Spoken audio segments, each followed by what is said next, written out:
देखंतु ग्राम panchayat level federations जीपीएलएफ गुड़िक जो रही से गुड़िक जो कैडर गुड़िक काम करुँच जो महिला मैंने काम करुँच एसएचजी मानी से जो कम्युनिटी सपोर्ट स्टाफ मान मध्य बहुत गुरुत्वपूर्ण गोटे कैडर रही जोटा रही सीआरपीसीएम जब आपने जानते community resource persons community mobiliser तेणुक जो सीआरपीसीएम मैंने रही केवल सीआरपीसीएम रे काम करती ना एमानकर अनेक गुड़िए भूमिका रही है विभिन्न पदवी रही सीआरपीसीएम सहित से कार्यगुड़ी करने को पड़ता है। फॉर एग्जांपल जदि कहबा ताले सीआरपीसीएम माने पोषण सखी भाव में काम करती सीआरपीसीएम माने डिजी शक्ति भाव में काम करती बैंक सखी अच्छा जो सीआरपीसीएम माने एवं यही सीआरपीसीएम माने आउ गोटे इंपोर्टाट काम करते जोटा कि रही सीआरपीईपी तेरे ये जो सीआरपीईपी सबू जगह जो पोस्ट गुड़िक ना ये सबू जगह से काम करूना किंतु ये सीआरपी मान ही सीआरपीईपी भाव में काम करती तेबे सबु जिले में सबु जगह सबु ब्लॉक किंबा सबु पंचायत रे नहांती सीआरपीईपी किंतु जेहेतु सरकार गोटे प्राथमिकता रही बर्तमान जोटा कि रही वुमेन लेड एंटरप्रेन्योर मानकू बा महिला उद्योगी मानकू अधिक रु अधिक से सृष्टि करवा कारण सरकार लक्ष्य रही लाखपति दीदी योजना को सफलता सहित आनिबा एवं लाखपति दीदी योजना सहित माने संजोग होगी रही कौ जिनटी ना जो आमर विकसित ओडिशा बा विकसित भारतर जो टार्गेट रखा जाइए लक्ष्य रखा जाइए ताकू धार्य करने लाखपति दीदी योजना को बहुत गुरुत्वपूर्ण सहित नि दि जाऊँगी वुमेन लेड एंटरप्राइजेस बा महिला उद्योगी मानक अधिक अधिक सृष्टि करवा तेणुकर एपाई जो जगह गुड़िक महिला उद्योगी मानक सृष्टि करने जो कार्यक्रम गुड़िक रखा से किसी जगार भाया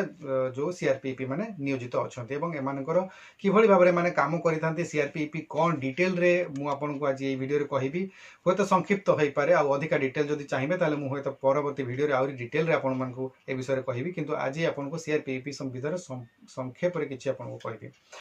चैनल टी को सब्सक्राइब करी बेल बटन को ऑन कर दियंतु एवं ता सहित एई वीडियो को गोटिए लाइक कर दियंतु। देखंतु जो रही स्टार्टअप गुड़िक जो रही विलेज गुड़िक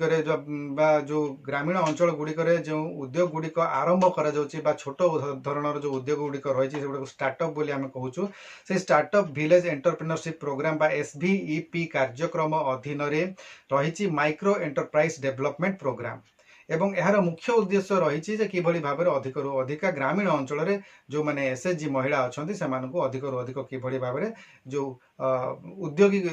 सृष्टि करवा किभली भाव में उद्योग श्रेणी को आनिबा एवं से जो एमईडी बोली आपको बोध कहुच्छी माइक्रो एंटरप्राइज डेवलपमेंट प्रोग्राम बोली कहुच्छी अधीन अधिक रु अधिक किभली भाव में एंटरप्रेन्योर या जो मैंने नॉन फार्म एक्टिविटीज करूछंती माने चाष छड़ा जदि अन्य कौन उद्योग से करुँच चाष व्यतीत अन्य कौन आय कर उपाय से ताहले से माने ए श्रेणी को जाउछंती उद्योगी श्रेणी को जाउछंती एवं मिनिमम इन्वेस्टमेंट केते करथिबे से माने 30,000 टंका जदि से माने इन्वेस्ट करी विनियोग करी जदि से माने कोनसी छोटो मोटो काम करूछंती आरंभ करूछंती जोटा कि चाष को छाड़ी की रही ताहले से मानको एई माने किछि ट्रेनिंग दिया जिवो सरकार तरफ फ्री ट्रेनिंग दिया जिवो एवं से मानकर पई फंड्स मध्ये अरेंज करा जिवो से गुडी को पई एसएचजी माध्यम रे सीआईएफ किंबा बैंक लोन मध्ये प्रोवाइड करा जिवो एवं एई सब फैसिलिटीज गुडी को करबा पई एथरे जो मैंने सहायक हेबे से मानकु एथे नियोजित करा जिवो टार्गेट रही कौन ना प्रत्येक ब्लॉक रु 200 एसएचजी को चिन्हट करी से मानकु किभली भाव में उद्योग श्रेणी को आनिबा एवं देखंतु एथिरे जो माने सीआरपी मानकु ही एंगेज करा जिवो काहेकि ना ग्रामीण अंचल रे सीआरपी माने ही काम करूचंती महिला मानक सहित सीआरपी माने काम करूचंती एसएचजी मानकु नेकी से माने काम करूचंती तेणु करी सीआरपीईपी कामटी मध्य सेही सीआरपी माने ही करिवे जहा फल कि से माने जो ग्रामीण अंचल रे अल्प रोजगार करथबा अल्प इन्वेस्टमेंट करी जो माने उद्यमी महिला माने रहिचंती से माने किभली भाव में माने 30,000 टंका रु कम जदि अर्थराशि विनियोग करी से माने कोनोसी सेटअप करिसंती बिजनेस करूछंती किबा कोनोसी प्रकार से माने उद्योग तयारी करिसंती बा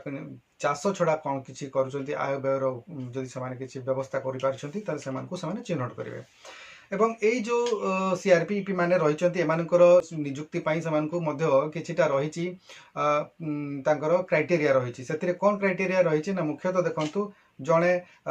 महिला सीआरपीसीएम होइतिबा दरकार ता सहित से ओडिया रे लेखि पढ़ी पारुथिबे लोकल भाषा को बुझी पारुथिबे आंचलिक भाषा को बुझी पारुथिबे एवं बुझाई पारुथिबे 18 वर्ष रु अधिक तांकर बयस होइतिबो एवं से 10th पास କରିଥିବେ ତାଙ୍କର ସର୍ବନିମ୍ନ ଯୋଗ୍ୟତା ଯଦି ରହିଛି ଶିକ୍ଷାଗତ ଯୋଗ୍ୟତା ତାହେଲେ 10th ପାସ୍ ରହିଛି ଏବଂ ସେହି ବ୍ଲକର ସେ ଜଣେ ରେସିଡେଣ୍ଟ ହୋଇଥିବେ ବା ସେଠିକାର ଜଣେ ବାସିନ୍ଦା ହୋଇଥିବେ ସେହି ବ୍ଲକର ବାସିନ୍ଦା ହୋଇଥିବେ ତେବେ ସେ ସିଆରପିଇପି ଭାବରେ କାର୍ଯ୍ୟ କରିପାରିବେ। ସିଲେକ୍ସନ ପାଇଁ ମଧ୍ୟ କିଛି ପ୍ରୋସେସ ରହିଛି। ତେବେ ମୁଖ୍ୟତଃ ଯେଉଁ ପ୍ରୋସେସ ପାଇଁ ସିଲେକ୍ସନ ରହିଛି ସେ ଯେଉଁ ଜିପି ଗୁଡ଼ିକରେ ଏଇଭଳିଆ ଯେଉଁ ମହିଳା ଉଦ୍ୟୋଗୀ ଚିହ୍ନଟି ହୋଇଥିବେ ସର୍ଭେ ମାଧ୍ୟମରେ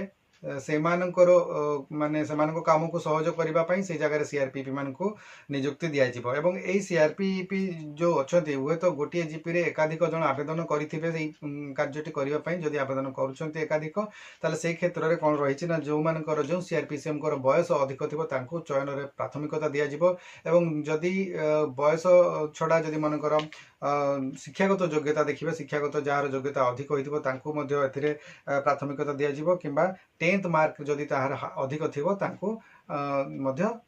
ଏଥିରେ ଅଗ୍ରାଧିକାର ଦିଆଯିବ। ଏଇଭଳି ଭାବରେ ଏଇ 3ଟି କ୍ରାଇଟେରିଆକୁ ନେଇ ସିଲେକ୍ସନ୍ସ ଗୁଡ଼ିକ କରାଯିବ ଏବଂ ମୁଖ୍ୟତଃ ସେମାନେ ମହିଳା ଉଦ୍ୟୋଗୀମାନଙ୍କୁ ଚିହ୍ନଟ କରିବେ। ଜିପିଏଲ୍ଏଫ୍ ଗୁଡ଼ିକରେ ସିଏଲ୍ଏଫ୍ ଗୁଡ଼ିକରେ ଏବଂ ବ୍ଲକ ଲେଭଲରେ ସେମାନଙ୍କୁ ଟ୍ରେନିଂ ଦେବାକୁ ପଡ଼ିପାରେ ଏବଂ ଯେଉଁମାନେ ପୋଟେନ୍ସିଆଲ ଏଣ୍ଟରପ୍ରିନିୟର ଅଛନ୍ତି ସେମାନଙ୍କୁ ଚିହ୍ନଟ କରିବେ। ପ୍ରତ୍ୟେକ ନିଜ ଜିପିରେ ସେମାନଙ୍କୁ ଚିହ୍ନଟ କରିବାକୁ ପଡ଼ିବ ଯେ କେଉଁମାନେ ଆଗକୁ ଭଲ ଏଣ୍ଟରପ୍ରିନିୟର ହୋଇପାରିବେ। ଉଦ୍ୟମୀ ବ୍ୟକ୍ତି ଅଛନ୍ତି ସେମାନେ ଆଗକୁ କରିବା ପାଇଁ ଚେଷ୍ଟା କରୁଛନ୍ତି କିନ୍ତୁ ସେମାନଙ୍କୁ ଟିକେ ସହଯୋଗର ଆବଶ୍ୟକତା ରହିଛି, ଟିକେ ଆର୍ଥିକ ସହାୟତା କିମ୍ବା ଟିକେ ପ୍ରୋତ୍ସାହନର ଆବଶ୍ୟକତା ରହିଛି। ସେଭଳି ଲୋକଙ୍କୁ ଚିହ୍ନଟ କରି ସେମାନେ ତାଙ୍କୁ ଏହି ଶ୍ରେଣୀକୁ ଆଣିବେ।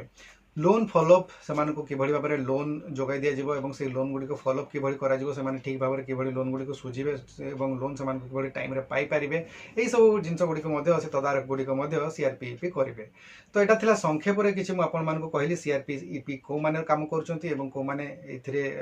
ତାଙ୍କର ଏଲିଜିବିଲିଟି କ୍ରାଇଟେରିଆ ଯୋଗ୍ୟତା କ'ଣ ରହିଛି। ଦେଖନ୍ତୁ ସିଆରପିଇପି ମାନେ ଯେଉଁମାନେ ବି କାମ କରିବେ ସେମାନଙ୍କର ପାଇଁ ରହିଛି 3000 ଟଙ୍କା। ସେ ଭିତରୁ 2000 ଟଙ୍କା ସେମାନଙ୍କର ରହିଛି ତାଙ୍କର କାମ ବାବଦକୁ ବିଭିନ୍ନ ସ୍ଲାବ୍ ରହିଛି ସେହି ହିସାବରେ ସେ ପାଇବେ, କିନ୍ତୁ ତା ସହିତ ସେମାନେ 1000 ଟଙ୍କା ଫୋନ୍ ଏବଂ ଟ୍ରାଭେଲ୍ ପାଇଁ ମଧ୍ୟ ପାଇବେ। ଏଇଭଳି ଭାବରେ ସେ 3000 ଟଙ୍କା ସିଆରପିଇପି ଜଣେ ପାଇବେ। ଆଶା କରୁଛି ଆଜିର এই ଭିଡ଼ିଓରେ ଆପଣଙ୍କୁ କିଛି ଗୁରୁତ୍ୱପୂର୍ଣ୍ଣ ଇନଫର୍ମେସନ୍ ମିଳିଥିବ। ଯଦି ମୋ ଚ୍ୟାନେଲର ଭିଡ଼ିଓ ଗୁଡ଼ିକ ଆପଣଙ୍କୁ ଭଲ ଲାଗୁଛି ଲାଇକ୍ କରନ୍ତୁ, ସେୟାର କରନ୍ତୁ ଏବଂ এই ଚ୍ୟାନେଲକୁ ଯଦି ଆପଣ ପ୍ରଥମ ଥର ପାଇଁ ଭିଜିଟ୍ କରୁଛନ୍ତି ତାହେଲେ ସବସ୍କ୍ରାଇବ୍ ନିଶ୍ଚିତ ଭାବରେ କରନ୍ତୁ। ଆଜିର ଭିଡ଼ିଓକୁ ଏଇଠି ରଖିବା। ଭିଡ଼ିଓକୁ ଆପଣମାନେ ଶେଷ ପର୍ଯ୍ୟନ୍ତ ଦେଖିଥିବାରୁ ଆପଣଙ୍କୁ ବହୁତ ବହୁତ ଧନ୍ୟବାଦ। ନମସ୍କାର।